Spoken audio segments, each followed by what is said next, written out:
This film, together with the blue maintenance manual, will help you handle maintenance on the exhaust valve. All necessary instructions for exhaust valve overhaul are to be found in the maintenance manual, group 275, pages 1 to 4. All spare parts needed can be found in the code book, pages U275. The instructions given in the course of this film are in the maintenance manual. Please read them carefully.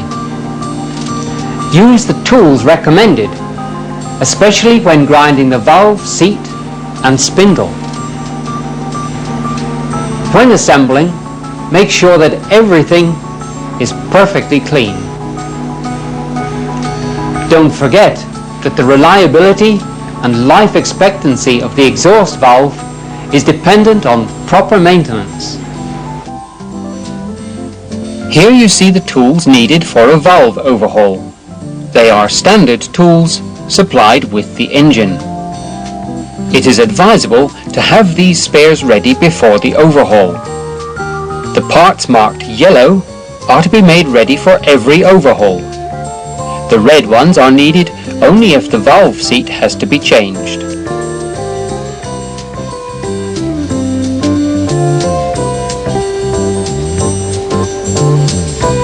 At the beginning of the working sheets, there is always a list of tools with the corresponding code numbers.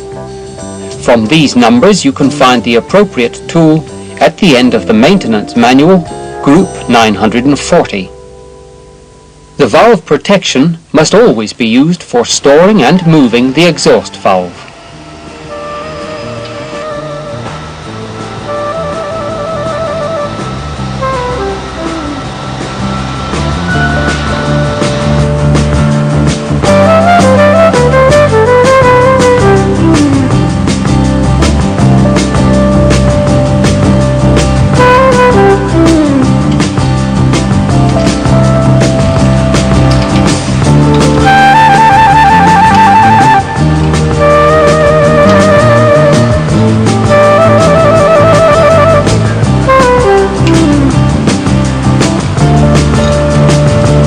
For engine types RTA 76 and RTA 84, an additional support will be used on the swivel device.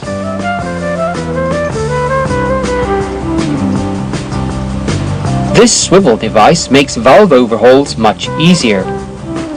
It too is a standard tool provided with the engine. The device should be placed so that as little vibration as possible is sustained, because the valve seat is ground on it. To ensure chatter-free grinding of the valve seat, the swivel device is equipped with vibration dampers. All parts of the exhaust valve are dismantled in the sequence described in the maintenance manual, group 275, page 2.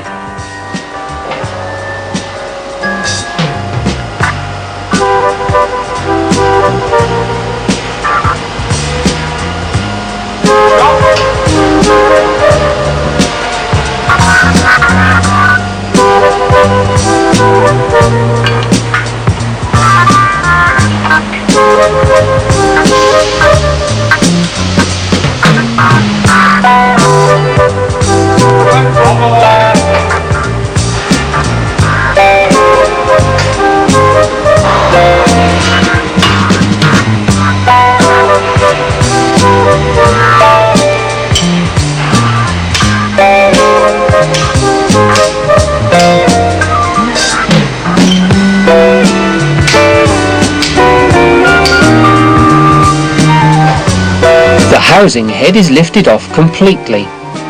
The hydraulic piston is secured against falling out.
The spindle nut is tightened hydraulically. Pay attention to the maintenance manual on Group 940, page OD, operating instructions on the hydraulic pre-tensioning jacks. Don't forget that when slackening with the hydraulic jack, it must be turned back by half a turn. These high-pressure connections must be clean and undamaged.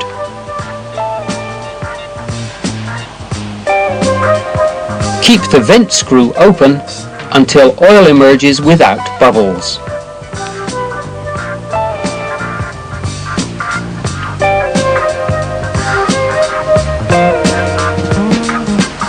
Pressure is raised to 600 to 620 bar until the nut can be slackened easily.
After lifting off the air cylinder housing, the swivel device is turned 90 degrees. To ensure that the valve stem passes the frame of the swivel device, it is advisable to lift the valve by means of two pieces of wood about 40 millimeters thick. In this position, locking ring and Belleville washer are disassembled. The spindle seal should be dismounted after the disassembly of the valve spindle. If the headroom is restricted, the valve spindle may be dismantled in this position too.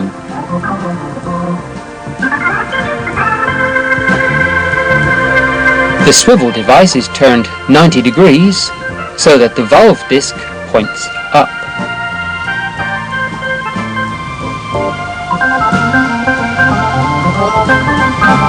In this position, the valve spindle can be disassembled easily.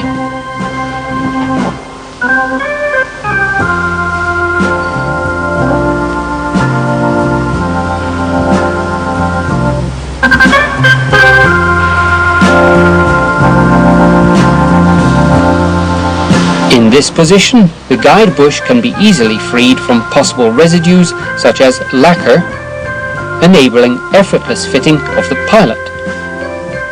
If possible, the use of abrasive means should be avoided. After rough cleaning, the valve parts can be inspected. As an aid in judging the valve condition, you will find two printed forms in Group 275, pages 3E and 3F. First we examine the valve spindle. Here is the spindle identification, which must be entered in the record. Signs of wear, especially on the sealing surface, are to be recorded. For example, light coloured deposits on the inside of the seating width. The clearance between gauge and sealing surface is equivalent to the valve wear and must not exceed 3 millimeters. If the sealing surface is damaged, or there is more than 3 millimeters wear, the valve spindle must be either ground or replaced. Please be informed that damaged or worn down sealing surfaces can be reconditioned. Such work on mnemonic valves may only be carried out by specialized valve repairers authorized by sulzer. Now the valve seat is assessed. Any damage on the seating surface is recorded under Findings. The clearance between gauge and sealing surface is equivalent to the seat wear and must not exceed 3 mm. If the seating surface is damaged or reveals more than 3 mm wear, the valve seat must be ground or replaced as the case may be. We shall show you how the valve seat may be dismantled and replaced if necessary. You will find the description in the maintenance manual, Group 275, pages 3 and 3A.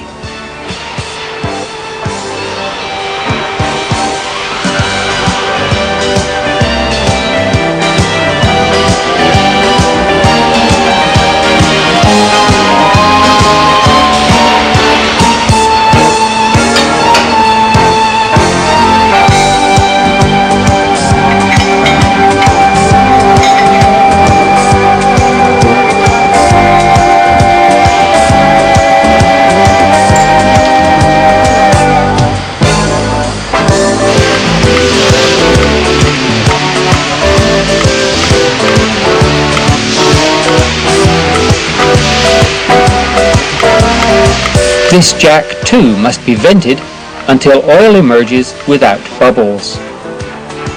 It should take relatively little pressure to lift off the seat.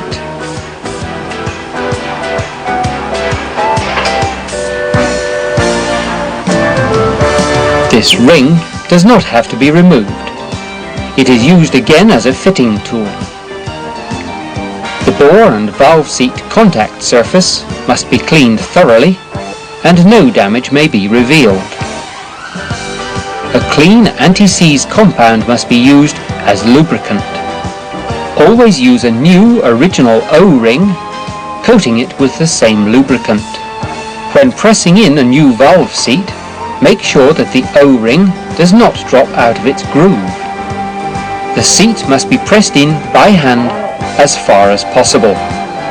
Make sure that the valve seat is pressed in parallel and evenly. When the seat makes contact, the screws are tightened uniformly. The contact is checked with a feeler gauge.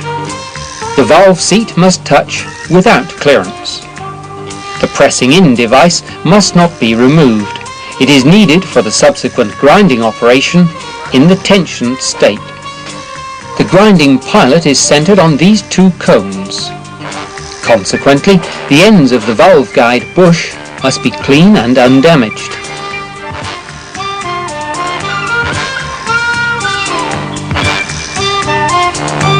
This special tool will be provided with the engine. Look up the maintenance manual, Group 275, page 3B, figure C.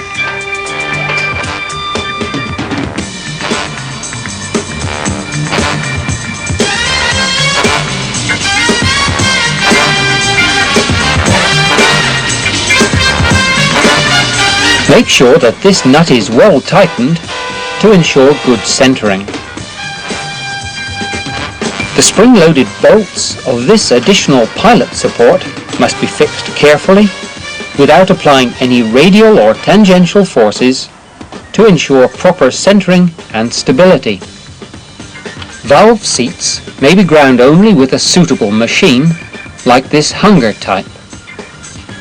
A grinding machine of this kind is included in the standard tools supplied with the engine. Grinding in the valve seat and spindle together is absolutely forbidden. A valve seat must always be finish ground in the fitted state. The grinding operation is the same, whether a new seat or a used one is involved. Even when fitting a spare valve spindle together with a used seat, the seat should always be equalized.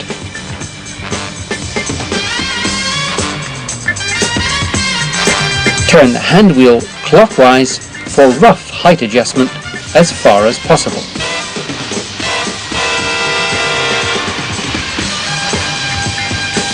Assemble the parts of the grinding machine according to the maker's instructions. To ensure that the interchangeability of the valve spindle is retained, the valve seat grinding machine must not have any angle adjustment. The finish ground seat must have an angular accuracy of 30 degrees, 0 plus 2 minutes. Before grinding is commenced, the highest point must be found on the seating surface to be ground. This serves as a reference point for the infeed. A dial gauge may be used for this. First, the seat is rough ground.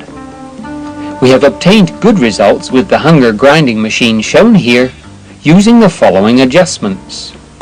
Rotation speed of grinder 7 to 9 RPM, feed 3.5 millimeters per minute, infeed 0.1 millimeters. Always grind in the same direction.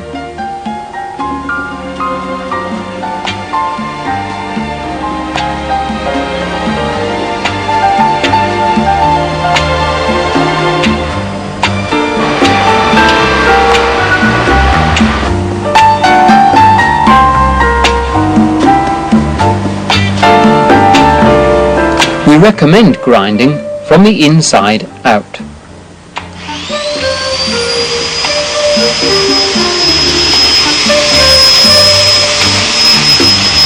Grinding is continued until the stone produces uniform sparking over the entire circumference of the seat. If the grinding disc no longer grinds properly, it may be dressed for a next grinding sequence. Rough grinding is finished when the seat presents a uniform grinding pattern. Always dress the grinding disc anew prior to finish grinding.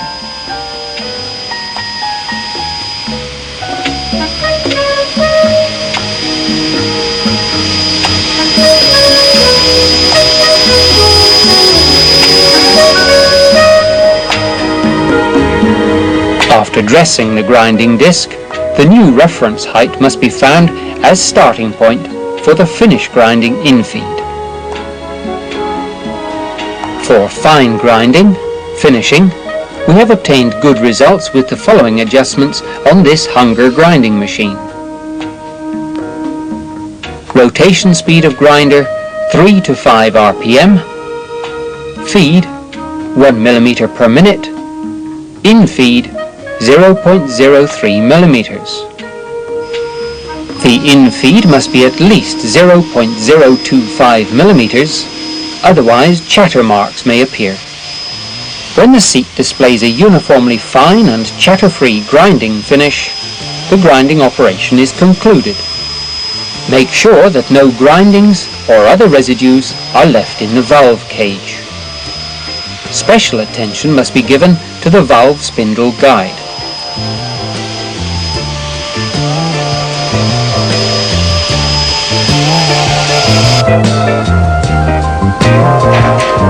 According to the situation, a new, used or reconditioned valve spindle is fitted.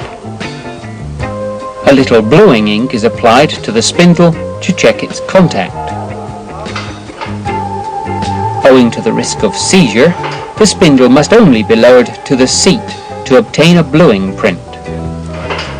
The correct angle difference between valve seat and valve disc is checked by the opening S.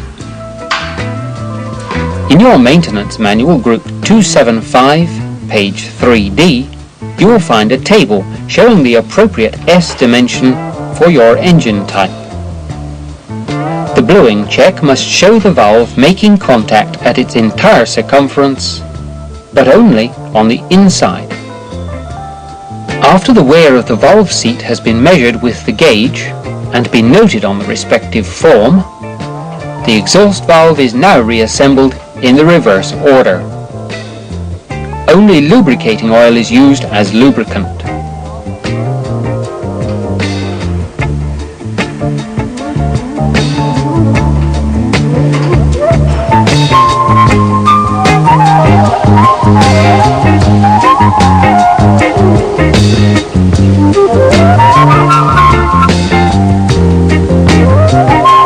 are fitting a new rod joint ring.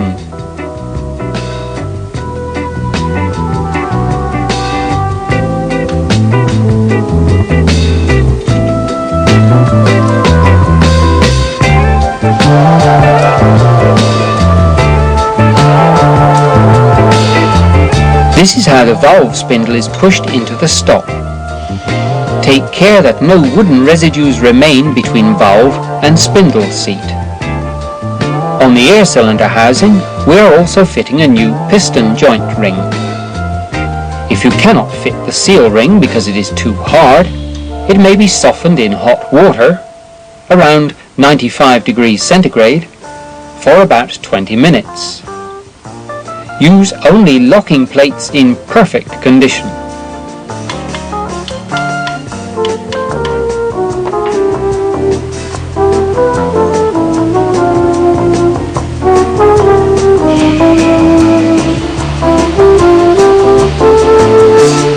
O-rings should always be replaced.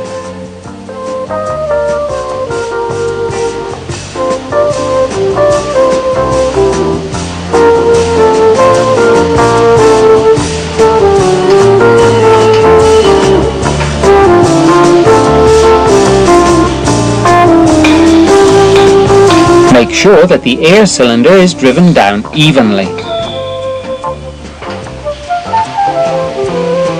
Please follow the instructions for using hydraulic pre-tensioning devices in the maintenance manual, group 940, page OD.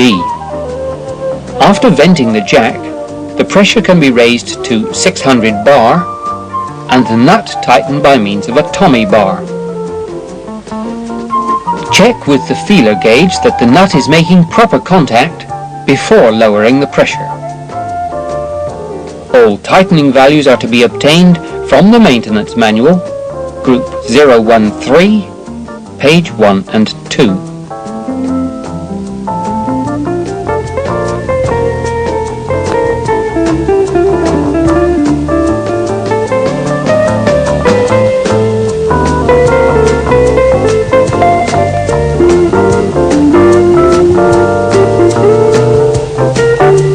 Inspect the small bores on the vent housing for possible erosion damage. If necessary, this housing may be turned 180 degrees. The last check determines the penetration depth of the valve damper. It must be performed with the valve closed. Ascertain that the piston makes contact here.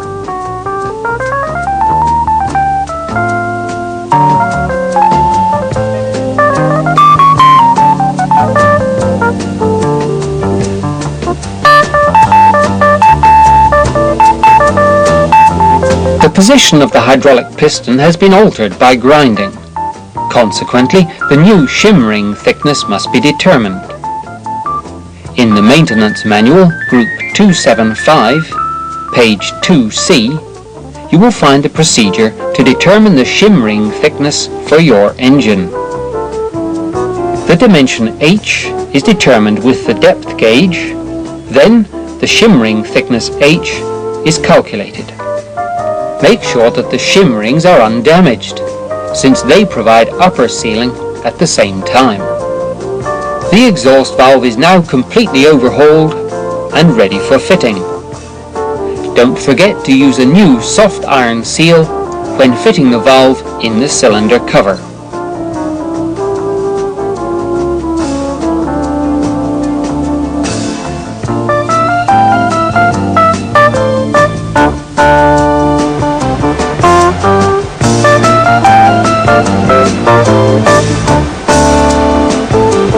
We are dependent on your extensive feedback to enable us to survey the reliability and life expectancy of the exhaust valve. We ask you to kindly send a copy of the record sheets to the address shown here.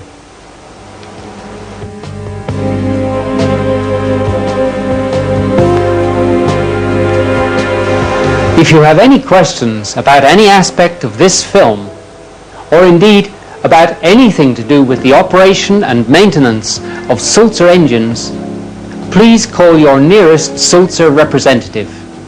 Our worldwide network is for your convenience.